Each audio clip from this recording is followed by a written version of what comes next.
ठाकुर जी गए, ओ भैया कौन हो भैया तुम? यमुना जी बोली हम श्याम सुंदर। ठाकुर जी बोले श्याम सुंदर तो हम हैं। बोले तुम नकली भेलू पियाओ, असली हम हैं।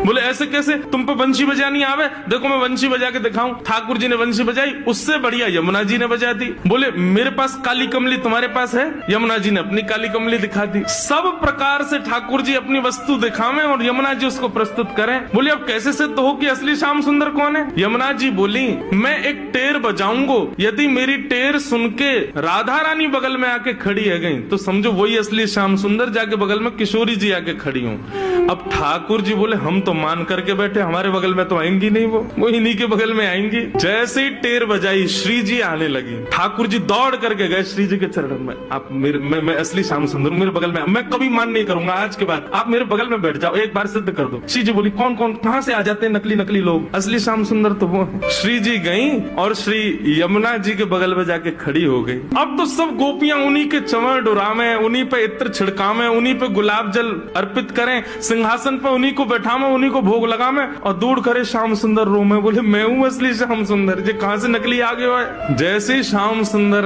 रुदन करने लगे, श्री जी बोली अब ठीक है, अब मान खत्म हो गया है, अब आप बुला लो। तब यमुना जी गई, बोले श्याम सुंदर आप ही हो असली श्याम सुंदर? हम तो श्री यमुना जी, हम तो यमुना महारानी है, बस आपसे एक ही प्रार्थना है, आज के बाद वचन दो हमारी श्यामा जी को कभी कष्ट नहीं दोगे। तब श्याम सुंदर ने यमुना जी को वचन दिया। बोले आज से हम नियम लेते हैं कि जब ये मान करेंगी तब हम इनको मनाएंगे, और जब हमें कोई बात बुरी लग जाएगी तो वह भी हम इन्हीं से कह देंगे कि हमको ये बात बुरी लग गई है, मान करो आप ही, हमें ये बात बुरी लग गई, आप ही गुस्सा हो जाओ, फिर तब भी हम ही मना लेंगे। यमुना जी बोले हाँ बस यही नियम रखना, आप कभी मान मत करना, श्री जी ही मान कर